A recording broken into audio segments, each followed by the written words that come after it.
नमस्कार दोस्तों, आपका स्वागत है आपके अपने परिवार यूथ स्टडी हब 2.0 पर। तो आज के इस वीडियो में हमारी जो भारत के भूगोल की सीरीज चल रही है उसका लेक्चर नंबर 30 इस वीडियो के अंदर हम शुरू करेंगे, जिसमें हम सॉइल्स ऑफ इंडिया यानी कि भारत की मिट्टियाँ के बारे में पढ़ेंगे और ये एक नए चैप्टर की शुरुआत हम करेंगे। इस चैप्टर को दोस्तों हम विद डिटेल थ्योरी और एमसीक्यू के माध्यम से पढ़ने की कोशिश करेंगे। पहले हम विद डिटेल थ्योरी पढ़ेंगे और उसके बाद में एमसीक्यू की एक सीरीज भी लगाएंगे। तो आइए शुरू करते हैं। शुरू करने से पहले मैं आपको ये बताना चाहता हूँ कि इस वीडियो के अंदर हम क्या पढ़ने वाले हैं, what are going to discuss. तो सबसे पहले दोस्तों मैं आपको बताऊंगा कि मिट्टी आखिरकार में होती क्या है, व्हाट इज सोइल, या मिट्टी की संरचना कैसे होती है, मिट्टी कैसे बनती है। उसके बाद में इस चैप्टर के अंदर बार बार एक टर्म यूज होगी जिसका नाम है हुमस। हुमस क्या होता है तो ये मैं आपको पहले ही बता दूंगा कि हुमस क्या होता है। उसके बाद में हम पढ़ेंगे टाइप्स ऑफ सॉइल्स यानी कि मिट्टियों के प्रकार। उसके बाद में हम देखेंगे एसिडिक ऑयल यानी कि जो अम्लीय मिट्टी है, और उसके बाद में जो क्षारीय मिट्टी है उनके बारे में हम पढ़ेंगे। तो आइए शुरू करेंगे। तो सबसे पहले हम पढ़ेंगे मिट्टी या मृदा की संरचना। तो मिट्टी जो होती है ये आप देख सकते हैं इस कलर की और इस टाइप की होती है, और जमीन पर दानेदार पतली या जमीन पर दानेदार वाली पतली परत को मृदा या मिट्टी कहा जाता है, जिसका निर्माण खनिज, पौधों, गैस और जीव जंतुओं के अवशेष से हुआ है। और मृदा में अलग अलग प्रकार के कण पाए जाते हैं, जैसे किले मतलब मृतिका या चिकने कण। दूसरे नंबर पर गाद, वालू, बजरी यानी कि ग्रेव। और अगर इन कणों का आकार हम इनके क्रम में देखें कि सबसे ज़्यादा मिट्टी के अंदर कौन सा कण और सबसे कम मिट्टी के अंदर कौन सा कम कण पाया जाता है, तो सबसे कम जो है जो मृदा के अंदर मृतिका, और सबसे ज़्यादा जो है वो बजरी पाई जाती है। यानी कि सबसे कम मृतिका, किले, उसके बाद में दूसरे नंबर पे गाद, और उसके बाद में इनसे इससे अधिक बालू, और सबसे अधिक क्या पाई जाती है दोस्तों, बजरी मिट्टी के अंदर पाई जाती है। नोट बनाकर आपको एक चीज़ लिखनी है, अगर आप नोट्स पेपर बना रहे हैं तो जिस कण का आकार जितना कम होगा उसमें उतना ही पानी सोखने की जो क्षमता है वो अधिक होती है। इसलिए सबसे अधिक जल सोखने की जो क्षमता होगी वो किस में होगी, बाय फार आप कह सकते हो मृतिका यानी किले में होगी। क्योंकि किले क्या है, या जो मृतिका है जिसे चिकना कण मिट्टी का हम बोलते हैं, वो किसी भी मिट्टी के अंदर सबसे कम होती है। और जो सबसे कम होती है जिसकी क्षमता, उसके अंदर जो सबसे कम पाई जाती है उसके अंदर ही पानी सोखने की क्षमता सबसे ज़्यादा होती है। इसलिए मृतिका सबसे कम पाई जाती है। तो सबसे अधिक पानी सोखने की जो क्षमता होगी वो चिकने कण या मृतिका में होगी। तो ये आप देख सकते हैं ये मृतिका है, ये साल्ट यानी कि सिल्ट गाद, ये ग्रेव बजरी, और ये सैंड यानी कि बालू। और इनका कलर भी अलग अलग होता है हर एक मिट्टी के अंदर। अब हम पढ़ते हैं हुमस। तो दोस्तों हुमस ये आप देख सकते हैं इस कलर का हुमस होता है, और जो हुमस होता है ये एक भूरे या काले रंग का कार्बनिक पदार्थ होता है, यानी कि ऑर्गेनिक यौगिक होता है। पेड़ पौधे, पत्तों और जीवों का अपघटन यानी कि डिकम्पोजिशन से जो पदार्थ बनता है, ये जिसका फॉर्मेशन होता है, हम उसे ही हुमस बोलते हैं। ये भारतीय मृदा में कम मात्रा में पाया जाता है, इसलिए इसे अलग अलग मृदाओं में हुमस की जो मात्रा है वो अलग अलग होती है। हुमस मिट्टी में नमी को बनाए रखने का काम करता है, यानी कि हुमस के अंदर हुमस अगर मिट्टी में हमें नमी को बनाए रखना है तो उसका काम करता है हुमस। तो ये आपको याद रखना है। अब हम पढ़ेंगे टाइप्स ऑफ सॉइल्स यानी कि मिट्टियों के प्रकार। तो दोस्तों भारतीय कृषि अनुसंधान परिषद ने, या इसे इंग्लिश में हम बोलते हैं Indian agriculture institute of council ने, भारत में मिट्टी को उसके रंग और संरचना के आधार पर 8 भागों में बांटा है।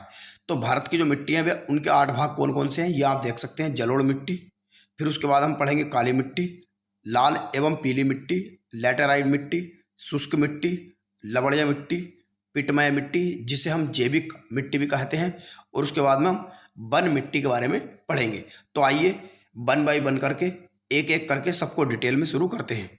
तो सबसे पहले हम पढ़ेंगे जलोढ़ मिट्टी, जिसे हम इंग्लिश में बोलते हैं एल्यूवियल सोइल। तो ये है दोस्तों जलोढ़ मिट्टी। सबसे पहले आपको याद रखना है इसे काछड़ी मिट्टी या दोमट मिट्टी भी कहा जाता है। दोमट मिट्टी में सबसे अधिक बालू 40%, मृतिका भी 40% और गाद की जो मात्रा होती है वो 20% होती है। जलोढ़ मिट्टी भारत में सबसे अधिक उपजाऊ होती है, इसलिए जलोढ़ मिट्टी को भारत की अन्य मिट्टियों की अपेक्षा कम उर्वरक की आवश्यकता होती है। और भारत की जो जलोढ़ मिट्टी होती है वो कुल क्षेत्रफल का 40% भाग पर भारत के पाई जाती है, जो भारत में पाई जाने वाली अन्य मिट्टियों की तुलना में सर्वाधिक है। तो ये भी आप याद रखिएगा। नेक्स्ट, यह मिट्टी भारत के पंजाब से लेकर असम तक का जो उत्तर भारत का विशाल मैदान है वहाँ पर पाई जाती है। और नदियों की अगर हम बात करेंगे तो नर्मदा रिवर, महानदी रिवर, गोदावरी और कृष्णा जैसी नदियों की घाटियों में पाई जाती है। और इन्हीं नदियों की घाटियों में जो उत्तर भारत का विशाल मैदान बसा हुआ है और जो तटीय मैदान बसा हुआ है वो पाया जाता है। तो उत्तर भारत के विशाल मैदान से लेकर जो कोस्टल प्लेन ऑफ इंडिया है वहाँ तक इस मिट्टी का फॉर्मेशन या फैली हुई है। तो ये आप देख सकते हैं, ये यहाँ पंजाब है और ये असम है। तो यहाँ पे जो ये उत्तर भारत का विशाल मैदान है जिसे हम गंगोटिक प्लेन बोलते हैं, और यहाँ पे भी ये जो कोस्टल प्लेन है, और कोस्टल प्लेन यानी कि तटीय भाग में भी कौन से में, ईस्ट यानी कि पूर्वी तटीय मैदान में पाई जाती है, वेस्टर्न तटीय मैदान में नहीं पाई जाती। तो ये भी आप याद रखिएगा। नेक्स्ट, अब हम और अगर जलोढ़ मिट्टी के बारे में देखें तो जलोढ़ मिट्टी दोस्तों जो है वो इस मिट्टी में पोटास, फास्फोरस, चूना और एसिड यानी कि अम्ल की प्रचुर मात्रा होती है। मगर दोस्तों इसमें आपको ये याद रखना है, इसमें नाइट्रोजन और ह्यूमस की क्या होती है, कमी होती है। नाइट्रोजन और ह्यूमस की कमी होती है जलोढ़ मिट्टी के अंदर। यह मिट्टी चावल यानी कि धान की खेती के लिए सबसे अच्छी होती है, इसीलिए इसके साथ में गेहूं, कपास, गन्ना और सब्जियों की खेती यहाँ पे की जाती है। तो ये भी आप याद रखिएगा। अगर हम जलोढ़ मिट्टी के प्रकार देखें तो जलोढ़ मिट्टी दोस्तों दो प्रकार की होती है। सबसे पहले नई जलोढ़ मिट्टी जिसे हम खादर मिट्टी के नाम से जानते हैं, और दूसरी पुरानी जलोढ़ मिट्टी जिसे हम बांगर मिट्टी के नाम से जानते हैं। तो सबसे पहले हम देखते हैं खादर मिट्टी के बारे में। तो इस प्रकार की मिट्टी नदी के निकट पाई जाती है। हर साल बाढ़ आने के कारण इस मिट्टी का जो आकार है और परत है वो बदलती रहती है या उसका निर्माण होता है, और इसमें बारीक गाद अधिक होती है, जिस कारण इसमें जल ग्रहण करने की जो क्षमता है वो भी अधिक होती है। और इस मिट्टी में हमेशा उर्वरकता बनाई रखती है, यानी कि इस मिट्टी में उर्वरकता जो बनाए रखती है वो ह्यूमस यानी कि नमी बनाए रखती है, क्योंकि ह्यूमस जो होता है वो नमी का ही एक टाइप होता है। अब हम पढ़ेंगे बांगर मिट्टी के बारे में। तो बांगर मिट्टी जो है वो बाढ़ प्रभावित क्षेत्रों के दूर पाई जाती है, यानी कि बाढ़ प्रभावित निकट क्षेत्रों में, नदी के निकट क्षेत्र या जहां बाढ़ नहीं आती वहां पर पाई जाएगी खादर मिट्टी, और जहां पे बाढ़ आती है वहां पर खादर मिट्टी पाई जाती है, या नदी के किनारों पर। और जहां पर बाढ़ नहीं आती यानी कि बांगर मिट्टी जो है बाढ़ प्रभावित क्षेत्रों के दूर पाई जाती है, इसलिए इस मिट्टी में उर्वरकता की कमी होती है। अब हम पढ़ेंगे दोस्तों काली मिट्टी के बारे में। तो काली मिट्टी भी ये आप देख सकते हैं ब्लैक सॉइल का इमेज है, और इस मिट्टी को बहुत से नामों से जाना जाता है। कौन कौन से नामों से जाना जाता है, जैसे रेगुर मिट्टी, कपास मिट्टी और ट्रॉपिकल, ब्लैक अर्थ मिट्टी और लावा मिट्टी। नेक्स्ट, इस मिट्टी का जो निर्माण है दोस्तों वो ज्वालामुखी के विस्फोट के कारण निकलने वाले जो लावा है उसके जमने से होता है, जो विस्फोट के बाद चट्टानों में बदल जाते हैं। तब इन बेसाल्ट चट्टानों के अपक्षय यानी कि टूट फूट से होता है, इसलिए इसे लावा मिट्टी के नाम से जाना जाता है। ये आप देख सकते हैं, ये एक ज्वालामुखी है। ये एग्जाम्पल मैंने इमेज की सहायता से आपको समझाने की कोशिश करी है। ये ज्वालामुखी है, जब ये फटा, विस्फोट हुआ तो इसका लावा ऊपर को निकला, तो इससे ये बेसाल्ट और लावे की चट्टान बनी। और जब ये बेसाल्ट और लावे की चट्टान टूटी तो ये क्या बना दोस्तों, काली मिट्टी का फॉर्मेशन हुआ। तो ये आप याद रखेगा। नेक्स्ट, अगर काली मिट्टी के बारे में और हम देखें तो यह मिट्टी दक्कन ट्रैप, दक्षिण का जो पठार है, दक्षिण का जो भाग है, उत्तरी भाग में विशाल रूप से गुजरात, महाराष्ट्र, आंध्र प्रदेश और छत्तीसगढ़ में पाई जाती है। लेकिन आपको याद रखना है कि ये सबसे अधिक जो है ये महाराष्ट्र में पाई जाती है। और दक्कन के पठार के अलावा दोस्तों यह मालवा का जो पठार है उसमें भी पाई जाती है, और मालवा का पठार अधिकतर इसका जो विस्तार है वो मध्य प्रदेश में है। तो ये आप देख सकते हैं, ये जो भाग है ये ब्लैक सॉइल या काली मिट्टी का है, और काली मिट्टी का रंग जो काला होता है वो टिटनेफेरस मैग्नेटाइट की उपस्थिति के कारण होता है। तो ये आप याद रखिएगा, ये बहुत ही इंपॉर्टेंट पॉइंट है इसमें कि जो काली मिट्टी का रंग है वो टिटनेफेरस मैग्नेटाइट की उपस्थिति के कारण काला होता है। और काली मिट्टी की काली मिट्टी कपास की खेती के लिए बहुत उपयोगी होती है, इसलिए इसे कपास की मिट्टी भी कहा जाता है। क्योंकि वो कपास की खेती के लिए बहुत ज़्यादा उपयोगी होती है, तो इसलिए इसे कपास मिट्टी भी बोल दिया गया है।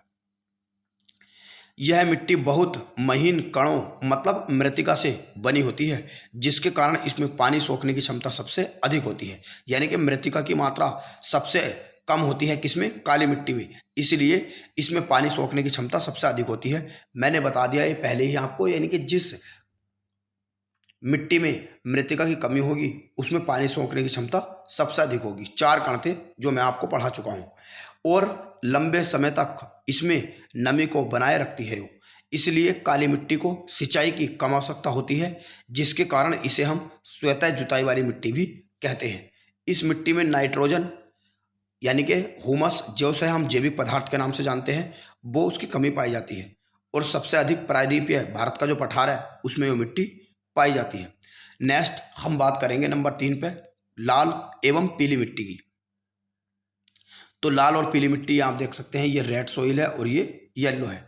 इस मिट्टी का निर्माण दोस्तों कायांतरित सेलों, जिसे हम रूपांतरित सेल या मेटाफॉर्मिक जो रॉक्स हैं उन्हें भी बोलते हैं। यानी कि जो कायांतरित चट्टान है उसे इंग्लिश में हम मेटाफॉर्मिक रॉक्स और हिंदी में रूपांतरित चट्टानों के नाम से भी जानते हैं। तो इस मिट्टी का जो निर्माण है दोस्तों वो चट्टानों के टूटने और फूटने से होता है। और दोस्तों अगर आपकी याद के लिए मैं बता दूं कि भारत के अंदर जो चट्टान है वो 3 प्रकार की पाई जाती है, या आपको 3 प्रकार की चट्टानों के बारे में पढ़ने को मिलेगा। पहला आग्नेय चट्टान इग्नियस सेल्स, और उसके बाद में जो दूसरी है अपसादी चट्टान, और तीसरी है कायांतरित चट्टान, ये जिन्हें हम रूपांतरित चट्टानों के नाम से जानते हैं। तो रूपांतरित चट्टानें जब टूटती हैं आपस में तो उनके टूटने फूटने से किसका निर्माण होता है?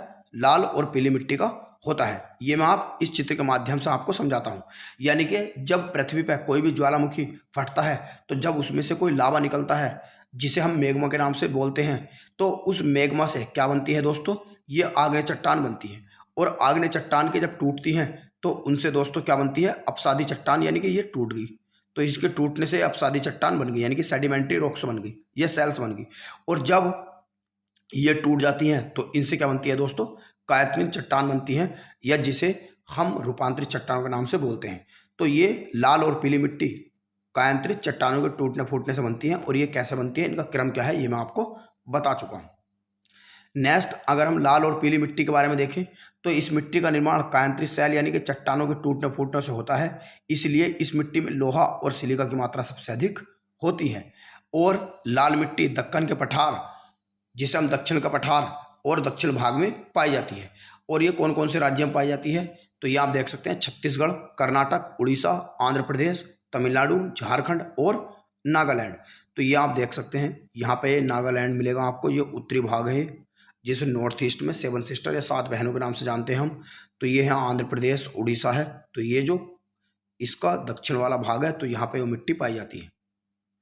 और यह मिट्टी सबसे ज़्यादा दोस्तों आंध्र प्रदेश में पाई जाती है, यह आंध्र प्रदेश है, और तमिलनाडु में पाई जाती है। और फेरस ऑक्साइड के कारण इसका रंग लाल होता है, तो ये भी आप याद रखिएगा।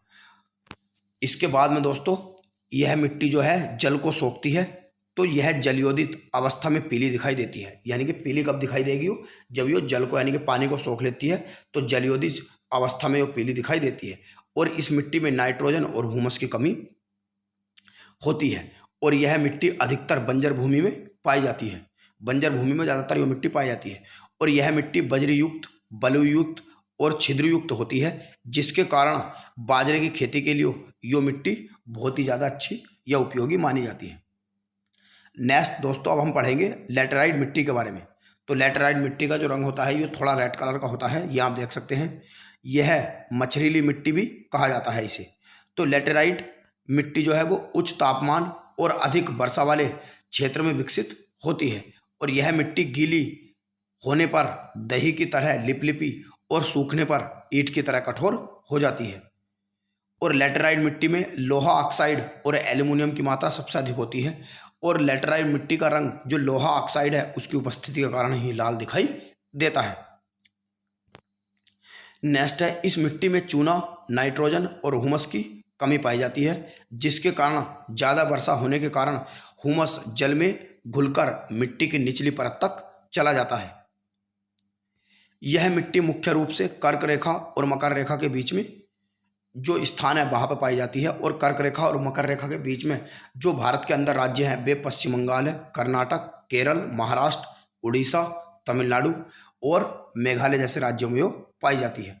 तो ये आप देख सकते हैं, ये मेघालय है, और दोस्तों ये आप देख सकते हैं ये उड़ीसा है, और ये महाराष्ट्र है, पश्चिम बंगाल यहाँ पे, तो ये, और ये तमिलनाडु कोस्टल इलाका जो है, कर्नाटक, तमिलनाडु, इनमें भी पाई जाती है।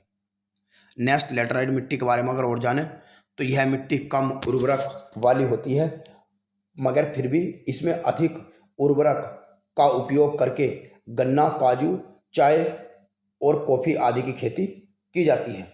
इसके बाद में यह मिट्टी चाय, काजू और इलायची की खेती के लिए बहुत उपयोगी मानी जाती है। काजू की खेती के लिए आंध्र प्रदेश और तमिलनाडु जो राज्य ज़्यादातर प्रसिद्ध है, तो वहाँ पे लेटराइट मिट्टी पाई जाती है। तो सबसे ज़्यादा भारत के अंदर जो खेती होती है वो काजू की, वो आंध्र प्रदेश, तमिलनाडु में इसलिए होती है क्योंकि यहाँ पर लेटराइट मिट्टी की अधिकता है। नेक्स्ट हम पढ़ेंगे लवणीय मिट्टी के बारे में।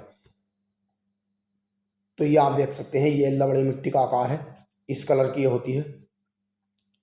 जब मिट्टी में नमक की मात्रा अत्यधिक हो जाती है तो मिट्टी क्या हो जाती है दोस्तों, लवणीय हो जाती है।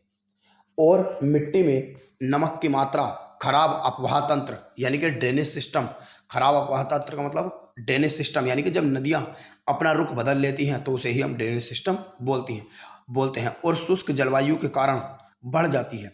यह लवणीय मिट्टी रेहे, ऊसर, कन्नर मिट्टी के नाम से भी इसे जाना जाता है, यानी कि लवणीय मिट्टी को रेहे, ऊसर और कन्नर मिट्टी के नाम से भी जाना जाता है। तो ये भी याद रखिएगा। और इसमें एक टर्म आई है दोस्तों, शुष्क जलवायु। तो शुष्क जलवायु क्या होती है?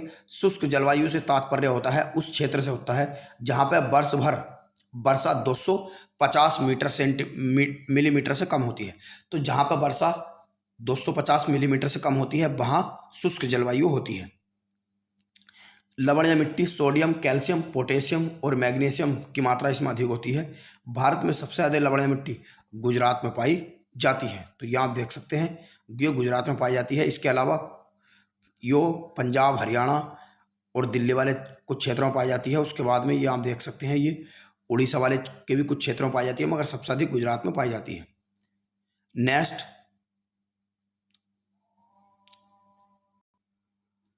उसके बाद हम पढ़ेंगे दोस्तों शुष्क मृदा के बारे में। तो शुष्क मृदा जो है दोस्तों, इसका रंग काला होता है, लाल होता है इसका रंग, और यह मिट्टी दिखने में बलुई और प्रकृति में लवणीय आकार की होती है। यानी कि दिखने में बलुई और प्रकृति में लवणीय आकार की होती है, लवणीय होती है। इसमें नमक की मात्रा अधिक और हुमस की मात्रा कम होती है। नमक की अधिक होती है और हुमस की कम होती है। यह मिट्टी अधिकतर राजस्थान के पश्चिम भाग में पाई जाती है। तो यहाँ आप देख सकते हैं, राजस्थान का जो वेस्टर्न पार्ट है वहाँ पर शुष्क मिट्टी पाई जाती है। और इसके बाद हम पढ़ेंगे दोस्तों पर्वतीय मिट्टी के बारे में, क्योंकि ये छोटे छोटे इनके टाइप हैं, तो ये मैंने एक ही स्लाइड में डाल दी है। तो पर्वतीय मिट्टी वहाँ पाई जाती है जहाँ पर्वतीय यानी कि पहाड़ी क्षेत्र होता है, और इस मिट्टी का आकार थोड़ा ग्रास यानी कि घास की तरह हरा होता है। तो यह मिट्टी हिमालय के पर्वतीय क्षेत्रों में पाई जाती है। पर्वतीय मिट्टी कंकड़ और पत्थर की मात्रा अधिक होती है, और पर्वतीय मिट्टी में पोटास, फास्फोरस और चूने की कमी होती है। ये भी आप याद रख सकते हैं, पोटास, फास्फोरस और चूने की मात्रा इसमें कमी होती है। और पहाड़ी क्षेत्रों में बागवानी जैसे चाय अधिक मात्रा में होती है। पहाड़ी क्षेत्रों में झूम की खेती होती है। झूम की खेती दोस्तों किसे बोलते हैं, ये पूरा एक अलग टॉपिक है। जब हम कृषि का यानी कि एग्रीकल्चर के बारे में पढ़ेंगे तब मैं आपको बताऊंगा कि झूम खेती क्या होती है। अभी के लिए आप याद रखिएगा। तो झूम की जो खेती होती है ये पर्वतीय क्षेत्रों में अधिक होती है, जहाँ पर पर्वतीय मिट्टी अधिक पाई जाती है। और झूम की खेती सबसे अधिक नागालैंड में होती है। पहाड़ी क्षेत्रों में सबसे अधिक गर्म मसालों की खेती की जाती है। अब ये मैप में आप देख सकते हैं, ये जो पहाड़ी इलाका है जहाँ पे हिमालय माउंटेन है, तो यहाँ पे पर्वतीय मिट्टी पाई जाती है। अब दोस्तों हम पढ़ेंगे पिटमय मिट्टी के बारे में। तो जो पिटमय मिट्टी है ये आप देख सकते हैं, ये इस कलर की होती है, और इसे दलदलीय मिट्टी या जैविक मिट्टी, ऑर्गेनिक सॉइल भी कहा जाता है। और यह मिट्टी भारी वर्षा और उच्च आर्द्रता वाले क्षेत्रों में पाई जाती है। जैविक पदार्थ की अधिकता के कारण और हुमस और जैव तत्व पदार्थ पर्याप्त मात्रा में उपस्थित होने के कारण यह मिट्टी काले रंग की होती है। यानी कि जैव पदार्थ की अधिकता के कारण हुमस और जैव तत्व पर्याप्त मात्रा में उपस्थित होते हैं, तो यह मिट्टी काले रंग की होती है या काले रंग की दिखाई देती है। और भारत में यह मिट्टी केरल, उत्तराखंड, पश्चिम बंगाल में पाई जाती है। जैव मृदा, इस मृदा को इसलिए कहा जाता है क्योंकि इसमें जीवाश्म प्रचुर मात्रा में पाया जाता है। तो ये आप देख सकते हैं ये कहाँ कहाँ पाई जाएगी। तो ये आप देख सकते हैं ये उत्तराखंड वाला इलाका है, पश्चिम बंगाल वाला इलाका, और यहाँ पे गुजरात में कुछ हद तक पाई जा सकती है, और साउथ में जो केरल और तमिलनाडु का बॉर्डर है यहाँ पे ये कुछ हद तक पाई जाती है। नेक्स्ट, भारत में अगर हम मिट्टी का विस्तार देखें तो विस्तार का जो क्रम है दोस्तों, यानी कि सबसे अधिक भारत के अंदर जलोढ़ मिट्टी पाई जाती है। ये भी क्रम आप याद रखिएगा कि भारत के अंदर सबसे अधिक कौन सी मिट्टी पाई जाती है, जलोढ़ मिट्टी। यो 115 लाख वर्ग किलोमीटर क्षेत्र पर पाई जाती है। दूसरे नंबर पर लाल और पीली मिट्टी, यो 6.5 या 6.5 लाख वर्ग किलोमीटर क्षेत्र में पाई जाती है। उसके बाद में तीसरे नंबर पर जो सबसे अधिक मिट्टी पाई जाती है 5 लाख वर्ग किलोमीटर क्षेत्र पर, वो काली मिट्टी पाई जाती है। और चौथे नंबर पे जो पाई जाती है वो लेटेराइट मिट्टी 1.2 लाख वर्ग किलोमीटर क्षेत्र में पाई जाती है। तो ये मिट्टी का दोस्तों क्रम है, सबसे अधिक जलोढ़ मिट्टी पाई जाती है, उसके नंबर पे लाल व पीली मिट्टी, सबसे तीसरे नंबर पे काली मिट्टी, और चौथे नंबर पे लेटेराइट मिट्टी पाई जाती है। तो ये आप देख सकते हैं ये काली मिट्टी है, ये लेटेराइट मिट्टी है, और ये लाल और पीली मिट्टी है, और ये जलोढ़ मिट्टी है। तो ये 4 प्रकार की मिट्टी भारत में सबसे ज़्यादा पाई जाती है। नोट बनाकर आपको याद रखना है कि भारत में सभी प्रकार की मिट्टियों में जैविक पदार्थों की कमी होती है। ऑर्गेनिक जो पदार्थ होते हैं, मैटर होते हैं, ऑर्गेनिक मैटर जो होते हैं, ऑर्गेनिक पदार्थ जो होते हैं, उनकी कमी होती है, जबकि काली मिट्टी में जैविक पदार्थ की उपस्थिति होती है। तो ये आपको याद रखना कि काली मिट्टी में जैविक पदार्थ की उपस्थिति होती है, जबकि काली मिट्टी को छोड़कर जितनी भी भारत के अंदर मिट्टियाँ पाई जाती हैं उनमें सब में जैविक पदार्थों की कमी पाई जाती है, मगर काली मिट्टी में उपस्थिति इसकी अधिक पाई जाती है। नेक्स्ट, अब हम पढ़ेंगे अम्लीय और क्षारीय मिट्टी के बारे में। तो सबसे पहले मैं आपको बता दूं कि अम्लीय और क्षारीय मिट्टी जो होती हैं, दुनिया के अंदर जितनी भी 8 प्रकार की मिट्टियां पाई जाती हैं जो भारत के अंदर ही पाई जाती हैं, तो सामान्यतः जो पीएच मान 6 और 7 होता है उसके बीच में ही होता है। सामान्यतः पीएच मान क्या होता है, 6 और 7 के बीच में होता है। पीएच मान क्या होते हैं ये मैं अभी आपको बताऊंगा। और सामान्यतः जो फसलें हैं वो पीएच मान इसी के बीच में उगती हैं। यानी कि दोस्तों किसी भी भूमि का जो पीएच मान है वो 6 और 7 के बीच में होता है, और सामान्यतः फसलें इसी पीएच मान के अंदर उगती हैं। पीएच मान क्या होता है दोस्तों, पीएच मान ये बताता है कि किस मिश्रण का कितना, जो मिश्रण है यह मिट्टी का मिश्रण कितना अम्लीय है और कितना क्षारीय है। यानी कि मिट्टी का कितना मिश्रण अम्लीय और क्षारीय है, मिट्टी को अम्लीय और क्षारीय को परखने के लिए, उसकी काउंटिंग करने के लिए कि वो मिट्टी अम्लीय है क्षारीय है, वो पीएच मान से की जाती है। अब आप समझ गए होंगे पीएच मान क्या होता है। तो पीएच मान बेसिकली कुछ नहीं है, अम्लीय और क्षारीय को मिट्टी को दर्शाने के लिए इसकी वैल्यू गणना की जाती है। तो ये आप देख सकते हैं ये अम्लीय मिट्टी है और ये क्षारीय मिट्टी का एग्जाम्पल है। अम्लीय मिट्टी का कुछ रंग काला और क्षारीय मिट्टी का कुछ रंग लाल या रेड जैसा होता है। यदि पीएच मान 7 से कम है तो मिट्टी अम्लीय होगी, पीएच मान 7 से कम है तो मिट्टी अम्लीय होगी, और अम्लीय मिट्टी अधिक वर्षा वाले स्थानों पर पाई जाती है। और पीएच मान दोस्तों 7.2 से अगर अधिक है तो मिट्टी क्षारीय होगी, और क्षारीय मिट्टी कम वर्षा वाले क्षेत्रों में पाई जाती है। अधिक वर्षा वालों में अम्लीय, कम वर्षा वालों में क्षारीय। 7 से कम है तो अम्लीय, 7.2 से ज़्यादा है तो क्षारीय। और फसलों के लिए सबसे अधिक अम्लीय और सबसे अधिक क्षारीय मिट्टी, यानी कि फसलों के लिए अधिक अम्लीय और अधिक क्षारीय अच्छी नहीं होता है। यानी कि अधिक क्षारीय मिट्टी वो भी अच्छी नहीं होने की फसलों के लिए, सबसे अधिक अगर क्षारीय होवे या अम्लीय होवे तो वो भी अधिक नहीं होने की। नेक्स्ट है अम्लीय और क्षारीय मिट्टी। तो यानी कि किसी भी मिट्टी की अम्लीय और क्षारीय मात्रा अगर अधिक होगी तो वो खेती के लिए अच्छी नहीं होने की, ये आप याद रखिएगा। अम्लीय और क्षारीय मिट्टी के बारे में अगर हम और डिटेल से जानें तो इस मिट्टी में, अम्लीय मिट्टी को या अम्लीय मिट्टी में अम्लीयता को बनाए रखने के लिए चूने का प्रयोग किया जाता है। और अम्लीय मिट्टी जो होती है वो चाय बागानों के लिए उपयुक्त होती है, इसलिए इसे पर्वतीय ढालों में उगाया जाता है। उसके बाद में अगर क्षारीय मिट्टी की हम बात करें तो इस मिट्टी में क्षारीयता को कम करने के लिए जिप्सम, यानी कि क्षारीय को कम करने के लिए जिप्सम और अम्लीय को कम करने के लिए चूने का प्रयोग होता है। और सबसे ज़्यादा क्षारीय मिट्टी उत्तर प्रदेश में पाई जाती है। तो ये भी आप याद रखिएगा। अब दोस्तों हम पढ़ेंगे PYQ यानी कि प्रीवियस ईयर के क्वेश्चन जो अभी तक मिट्टी से संबंधित आए हुए हैं वे हम देखने की कोशिश अब करेंगे। पहला क्वेश्चन है, भारत में निम्नलिखित में से कौन सी बेसाल्ट लावा के अपक्षय के कारण निर्मित मिट्टी है। तो इसका सही ऑप्शन है दोस्तों रेगुर मिट्टी। ये है रेगुर मिट्टी। भारत में जो दोस्तों रेगुर मिट्टी का निर्माण है ये बेसाल्ट लावा के अपक्षय के कारण हुआ है। इसे काली मिट्टी भी कहा जाता है। तो आपको याद रखना कि जो काली मिट्टी है उसे हम रेगुर मिट्टी भी कहते हैं। और ये दक्कन के पठार या उत्तरी भाग में विशेष रूप से महाराष्ट्र, मध्य प्रदेश, गुजरात, आंध्र प्रदेश तथा कर्नाटक वाले इलाकों में पाई जाती है। यो मैं आपको पढ़ा चुका हूँ। नेक्स्ट है रेगुर मिट्टी किसका नाम है? तो यह है दोस्तों काली मिट्टी का। नेक्स्ट है रेगुर मिट्टी सबसे ज़्यादा है। तो रेगुर मिट्टी जो सबसे अधिक पाई जाती है, यह आप याद रखना है कि रेगुर मिट्टी जो सबसे ज़्यादा पाई जाती है वो महाराष्ट्र के अंदर पाई जाती है। वैसे तो ये मध्य प्रदेश और गुजरात वाले इलाकों में भी कुछ पाई जाती है, मगर सबसे अधिक जो पाई जाती है ये महाराष्ट्र में पाई जाती है। नेक्स्ट है काली मिट्टी निम्नलिखित में से किस नाम से भी जाना जाता है? यानी कि काली मिट्टी को और किस नाम से जाना जाता है? तो रेगुर मिट्टी के नाम से भी इसे जाना जाता है। नेक्स्ट है भारत में निम्नलिखित मिट्टियों में से कौन सी कपास की खेती के लिए सर्वाधिक उपयुक्त है? तो कपास की खेती के लिए सर्वाधिक उपयुक्त जो होती है वो रेगुर मिट्टी या काली मिट्टी होती है।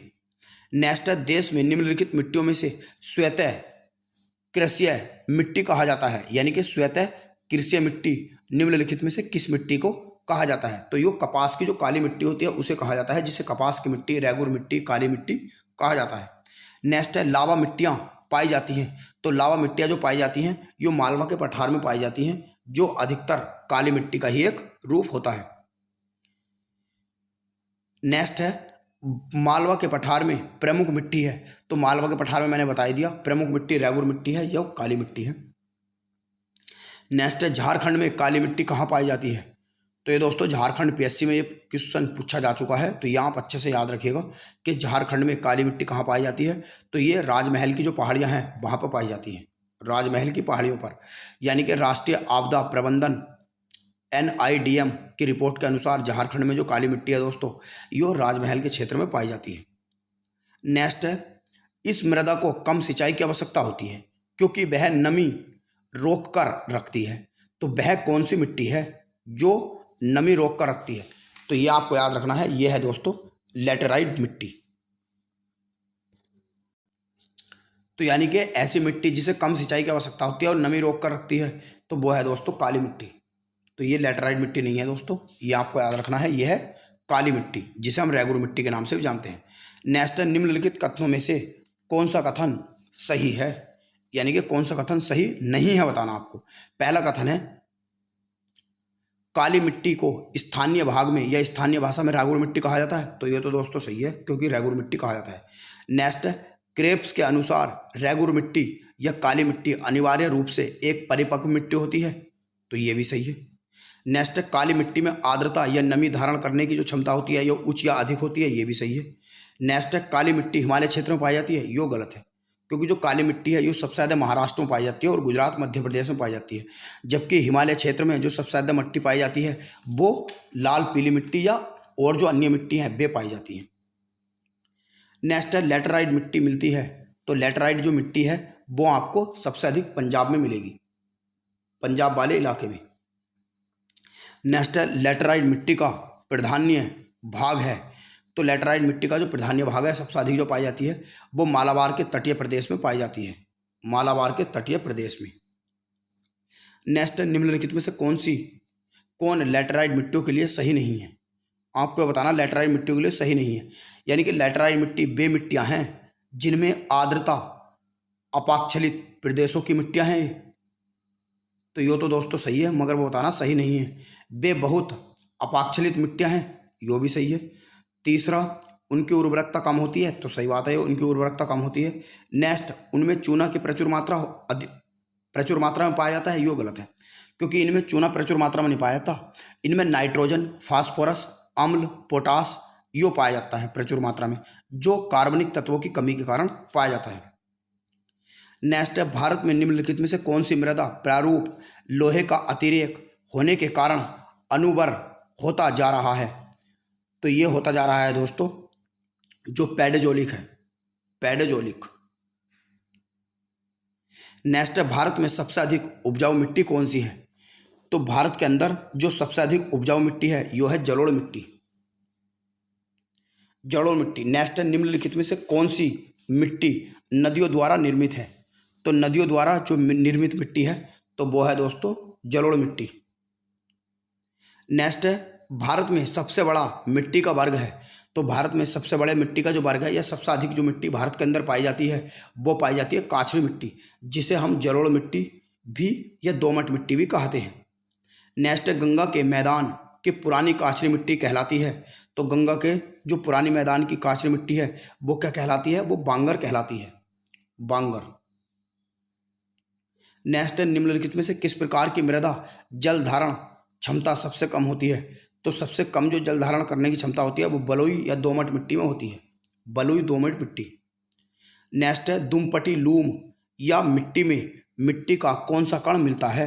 तो यो मिलता है मिट्टी का, इसमें बालू कण भी मिलते हैं, चिकना कण भी, चिकने कण भी मिलते हैं, इसमें चिकना कण चिकना है दोस्तों ये। नेक्स्ट, 500 कण भी मिलते हैं। तो इस प्रकार हम कह सकते हैं सभी प्रकार के कण इसमें मिलते हैं। तो दोस्तों आज के इस वीडियो में इतना ही। अगर वीडियो पसंद आया हो तो अपने फ्रेंड्स के साथ शेयर करें, इस वीडियो को अधिक से अधिक लाइक करें और वीडियो को पूरा देखिएगा और अपना फीडबैक देने की कोशिश करिएगा। और हमने इंडियन ज्योग्राफी और जो वर्ल्ड ज्योग्राफी है वे कंप्लीट अपलोड इसी चैनल पर कर दिए हैं, आप प्लेलिस्ट में जाके भी देख सकते हैं। तो दोस्तों वीडियो देखने के लिए आपका धन्यवाद बहुत बहुत।